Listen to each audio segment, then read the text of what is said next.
अस्सलाम वालेकुम and welcome to the channel. So इस वीडियो लेक्चर में differential geometry section 1.5 vector calculus को करते हैं। अगेन थोड़ा सा जो है वो हल्का सा टच देंगे डेफिनेशंस को, जो चीज़ें करने वाली हैं वो करेंगे और उसके बाद डायरेक्टली मूव करेंगे हम अपनी एक्सरसाइज पे। तो इसमें सबसे पहले तो ये यहाँ पे अगर हम डायरेक्टली देखें तो बोला गया है कि अगर आपके पास कोई फंक्शन है एक और उसके अलाउंग कोई भी वेक्टर गिवन है, लेट से हमने v ले लिया, कोई भी वेक्टर गिवन है from 1 to up to so 1 means के nth टर्म तक इसकी वैल्यूज है। तो उसको अगर हमें डिफ्रेंशिएट करना है और उसकी पूरी फंक्शन को डिफ्रेंशिएट करना है तो हम सपोज कर लेते हैं कि जो फंक्शन है वो इसके इक्वल है, यानी पूरे की समीशन कर लेते हैं। उसके बाद फिर हम इसको डिफ्रेंशिएट करेंगे तो ये बन जाएगा, अब इसकी जगह पे यहाँ पे क्योंकि विद रिस्पेक्ट टू द आई हमने यहाँ पे ये जो इसके वैल्यूज है इनको आई सपोज किया, बेसिस के अकॉर्डिंग हम चल रहे हैं, तो इसको हम डिफ्रेंशिएट करेंगे तो इस तरीके से लिखा जा सकता है। इसका मतलब क्या है कि जब आप इसको खोल के रखोगे तो इस तरीके से लिखा जाएगा कि हम डिफ्रेंशिएट कर रहे हैं first time with respect to the T is V I, अब जो भी वी गिवन होगी उसके अकॉर्डिंग, फिर सिमिलरली इसकी सेकंड डिफरेंशिएशन है with respect to the T और यहाँ पे वेक्टर भी हमने सेकंड वाला लिया, तो इसी तरीके से up to so on. Same concept है इंटीग्रेशन का भी। उसके बाद है लेमा 1.5 और यही हमारा है क्वेश्चन नंबर 1.5 भी। तो इसमें बोला गया है कि अगर ए और जी रियल वेक्टर स्पेस से बिलोंग करते हैं और जबकि ये इनर प्रोडक्ट में पड़े हुए where we has a inner product, we हमारी कोई ना कोई इनर प्रोडक्ट है, तो आप इस चीज को प्रूव करो। और साथ ये भी बोला गया कि इन पर्टिकुलर यहाँ पे ये जो एफ है ये कांस्टेंट है और जब आप इसका डेरिवेटिव करोगे तो वो परपेंडिकुलर होगा टू द एफ। अब इसको करते हैं प्रूफ। तो ये हमारे पास क्वेश्चन जो भी गिवन था और उसकी इन पर्टिकुलर जो भी कंडीशन थी उसको लिख लिया। इसका सोल्यूशन करते हैं। तो सोल्यूशन में जिस तरीके से हमें गिवन था कि अगर ए फोर जी ये बिलोंग करते हैं रियल वेक्टर स्पेस से और ये जो है वो वहाँ पे v is an inner product, तो फिर हम उनको इस तरीके से लिख सकते हैं। सिंपल जो है वो इसको इस पे अप्लाई किया गया है प्रोडक्ट रूल। उसके बाद फिर हम कह देते हैं कि अगर ए फोर जी जो है ये वेक्टर वैल्यूड फंक्शन है, ए फोर जी अगर वेक्टर वैल्यूड फंक्शन है तो हम इसको इस तरीके से भी लिख सकते हैं जिस तरीके से ये हमारा बेसिस का फॉर्मेट होता था कि summation f i t into the v i. पिछले सेक्शन में हम ये चीज करके आए हैं। सिमिलरली अगर हम जी को लिखेंगे तो अगेन ये भी उसी फॉर्मेट में लिखा जा सकता है। दोनों की इनर प्रोडक्ट कर रहे हैं, दोनों की इनर प्रोडक्ट करेंगे तो हमने इन दोनों फंक्शंस को इनर प्रोडक्ट में लिख दिया, जबकि यहाँ पे ये जो F I T and G I T है ये कंपोनेंट्स हैं of the F and G with respect to the basis. उसके बाद हम कह देते हैं then by the linearity of the inner product. हमने क्या किया कि हमने यहाँ पे ये जो समीशन और इसके साथ ये यहाँ पे एफ आई और समीशन यहाँ पे जी है इसको कॉमन निकाल लिया, तो अंदर हमारे पास अब बचता है ये वाला टर्म। उसके बाद हम यहाँ पे इसको डिफ्रेंशिएट कर देते हैं। इस इक्वेशन को let's say this is equation number A और इस इक्वेशन नंबर ए को यहाँ पे हमने डिफ्रेंशिएट कर दिया, तो ये बन जाएगा डिफ्रेंशिएटिंग एफ एंड जी और इसको डेरिवेटिव में लिख दिया summation from I equals to the 1 to infinity F I T G I T and V I inner product of V I both side.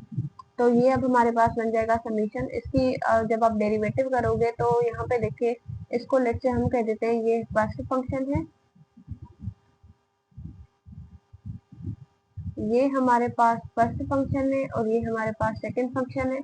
तो ये बनेगा फर्स्ट का derivative second same plus first sem second का derivative और ये वाला जो भी इनर प्रोडक्ट में पड़ा हुआ था उसको एज इट इज लिख दिया।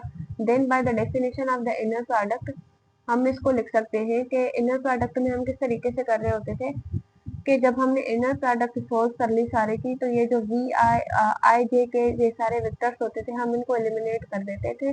तो वही मेथड है यहाँ पे कि हमने इन सबको एलिमिनेट कर दिया जो भी हमारे पास आई का वेक्टर कंप्लीट पड़ा हुआ था और हमने इसको इस फॉर्मेट में वापस करके लिख दिया। तो ये जो है वो इसकी अब दोनों साइड प्रूफ हो गई। उसके बाद है इसका प्रॉब्लम नंबर 5.2 और प्रॉब्लम नंबर 5.2 में लेमा 5.2 को प्रूव करने के लिए बोला गया है, जिसमें हम देखते हैं तो क्रॉस प्रोडक्ट में दो फंक्शन पड़े हुए हैं और बोलते हैं कि अगर आप इनका डेरिवेटिव करो तो ये इस तरीके से लिखे जा सकते हैं। मतलब पहले जो है वो f का डेरिवेटिव विथ g और सिमिलरली अब जो है वो g का डेरिवेटिव विथ f आएगा।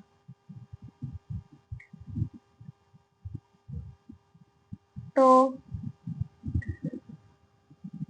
सबसे पहले तो क्योंकि f और g क्रॉस प्रोडक्ट में पड़े हुए थे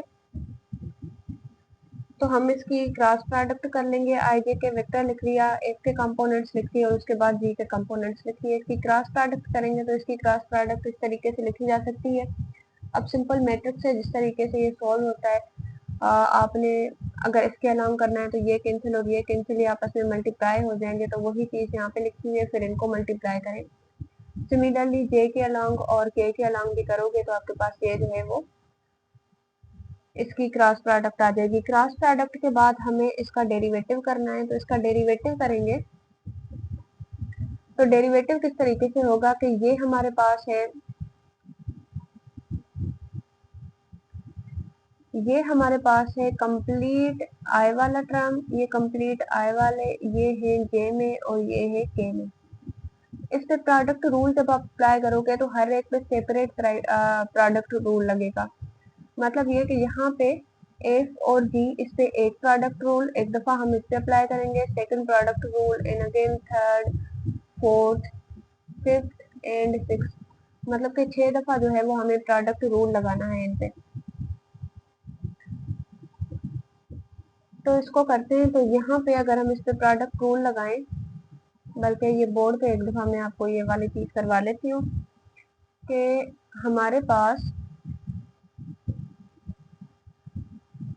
एफ और जी जो फंक्शन है सॉरी क्रॉस प्रोडक्ट है, उसका आंसर आया है F of 2g3 minus f3g2i and similarly हमारे पास है के और जे और के अलाउंगी, तो उसको नहीं करूंगी, एक को करूंगी, बाकी उधर से देख लेते हैं।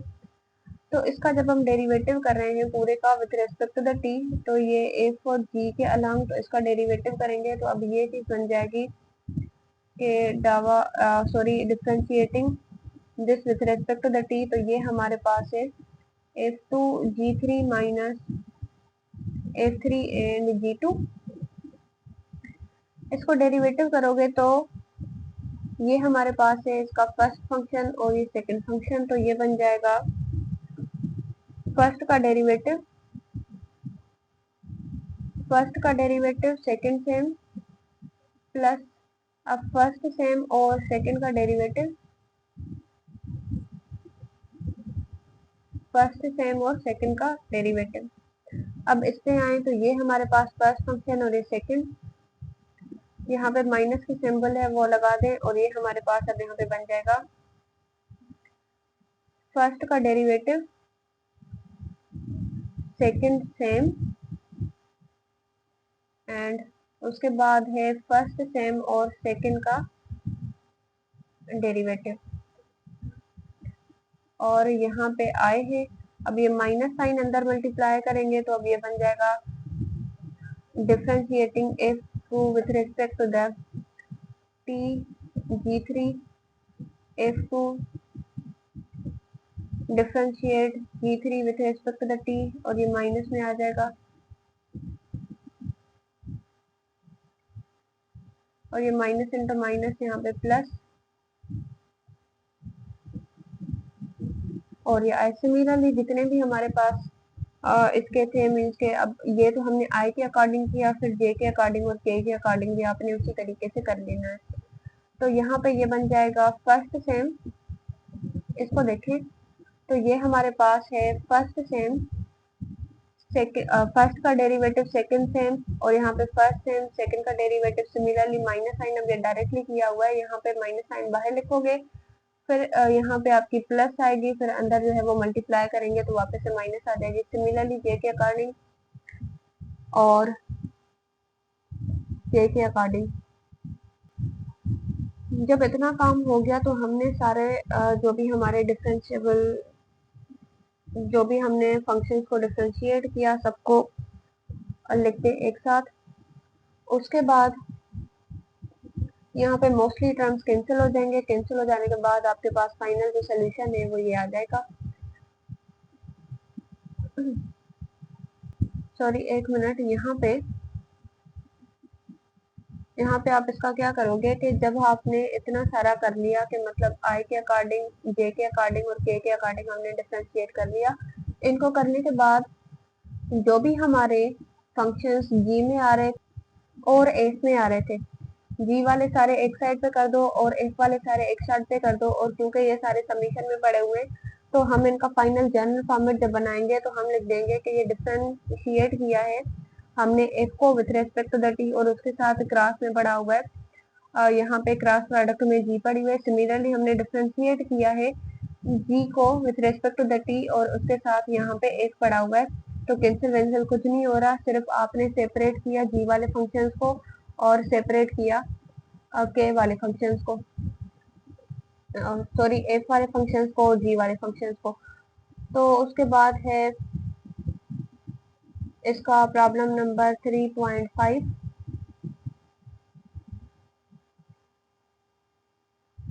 प्रॉब्लम नंबर 3.5 में बोला गया है कि for any T which belongs to the real numbers, अगर हमारे पास cos हाइपरबोलिक टी है और ये स्क्वायर में पड़ा हुआ है और ये इक्वल्स टू द 1 है, since x square minus y square is equals to the 1 is a hyperbola gives the original term of the hyperbolic function। तो आपने ये चीज प्रूव करनी है।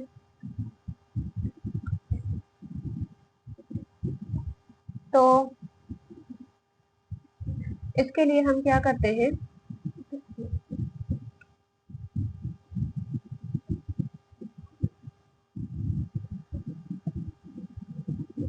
हमें गिवन है कि cos hyperbolic square of T and sine hyperbolic which is equals to the 1। अब अगर इसका सोल्यूशन करें, ये है प्रॉब्लम नंबर 5.3। इसका अगर हम सोल्यूशन करेंगे तो cos हाइपरबोलिक हमारे पास इक्वल होता है एक्सपोनेंशियल की पावर टी माइनस एक्सपोनेंशियल की power negative T over 2। Similarly sine hyperbolic T जो है वो इक्वल होता है एक्सपोनेंशियल की पावर टी माइनस, यहाँ पे कॉस में प्लस साइन होती है और यहाँ पे माइनस साइन होती है, डिवाइडेड बाय 2। अगर हम इसका स्क्वायर करें और साथ जो है वो इसको माइनस कर दें, सबसे पहले इनका स्क्वायर करेंगे और साथ माइनस कर देंगे, तो हम कर रहे हैं cos हाइपरबोलिक का स्क्वायर और इसको माइनस भी कर देते हैं इसी स्टेप में। तो जब आप इसका स्क्वायर करोगे तो ये हमारे पास बन जाएगा, जब हम इसकी स्क्वायरिंग कर रहे हैं तो ये हमारे पास बन जाएगा ए स्क्वायर करेंगे a square plus 2ab plus b square. तो ये यहाँ पे बन जाएगा एक्सपोनेंशियल की पावर 2t और प्लस 2, और ये तो कैंसिल हो जाएंगे, माइनस प्लस में एक्सपोनेंशियल की पावर 0 इज 1, तो ये हमारे पास बन जाएगा एक्सपोनेंशियल की पावर नेगेटिव 2t। इसका आंसर ये निकल के आएगा। इसको सिंपली यहाँ पे लिख देते हैं, तो ये हमारे पास बन जाएगा एक्सपोनेंशियल की power 2t plus 2 minus sorry plus और एक्सपोनेंशियल की power negative 2t divided by 4। इसका आप स्क्वायर करोगे तो 4 आ जाएगा। सिमिलरली इसको करेंगे तो ये, इसको थोड़ा सा डायरेक्ट कर रही हूँ, इसको करेंगे तो यहाँ पे ये बन जाएगा एक्सपोनेंशियल की पावर 2t, बल्कि सिर्फ माइनस साइन का डिफरेंस आ रहा है और कुछ भी नहीं, 2। और ये हमारे पास बन जाएगा नेगेटिव ऑफ एक्सपोनेंशियल की पावर नेगेटिव 2t और यहाँ पे भी 4।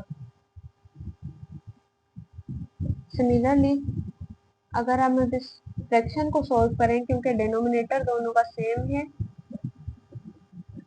तो न्यूमिनेटर से एज इट इज आ जाएंगे प्लस में माइनस एक्सपोनेंशियल ऑफ 2t, और ये हमारे पास बन जाएगा नेगेटिव 2t एंड नेगेटिव ये। अब देखें तो ये यहाँ पे एक्सपोनेंशियल 2t पॉजिटिव में पड़ा हुआ है और एक नेगेटिव में पड़ा हुआ है। सिमिलरली ये पॉजिटिव में पड़ा हुआ है और ये नेगेटिव में पड़ा हुआ है, तो ये यहाँ पे कैंसिल हो जाएंगे। जो चीज हमारे पास बचती है वापस वो है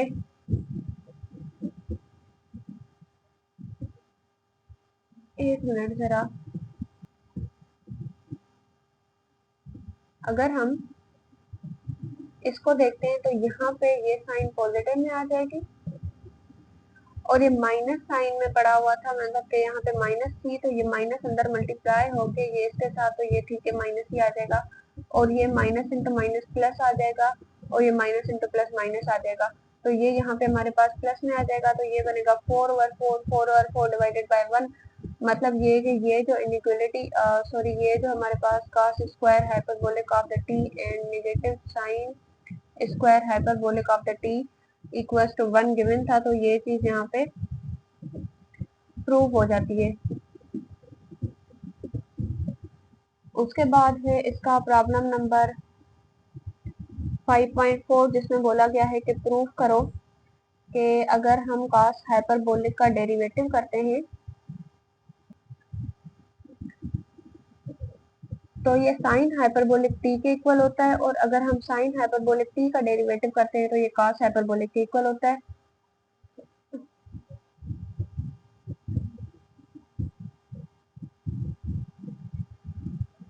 तो अब है प्रॉब्लम नंबर 5.5। तो हमारे पास था cos हाइपरबोलिक ऑफ t जो है ये इक्वल होता है एक्सपोनेंशियल की पावर t प्लस एक्सपोनेंशियल की पावर नेगेटिव t ओवर 2। इसका जब आप डेरिवेटिव करेंगे cos hyperbolic dash of t will be equal to, इसका डेरिवेटिव कर रहे हैं प्लस और ये नेगेटिव ऑफ, ठीक है, इसका डेरिवेटिव करेंगे तो ये एक्सपोनेंशियल का तो डेरिवेटिव एक्सपोनेंशियल वही वापस आ जाता है, और क्योंकि लीनियर में है तो यहाँ पे 1 है, 1 यहाँ पे मल्टीप्लाई होकर वापस 1, और यहाँ पे माइनस साइन है तो ये इधर मल्टीप्लाई होगी तो ये इसको भी माइनस कर देगी, तो मतलब ये negative of exponential of negative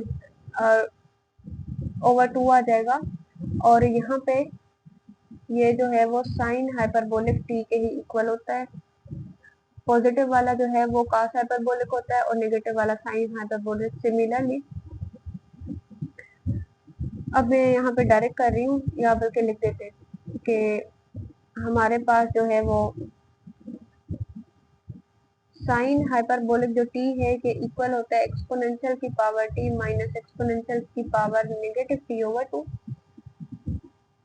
तो इसका जब हम डेरिवेटिव करेंगे तो ये बन जाएगा यहाँ पे साइन हाइपरबोलिक की पावर t, इसका डेरिवेटिव कर रहे हैं तो ये बन जाएगा एक्सपोनेंशियल की पावर t एंड एक्सपोनेंशियल की power negative t over 2। Exponential यहाँ पे 2 वैसे ही आ जाएगा, एक्सपोनेंशियल जो है वो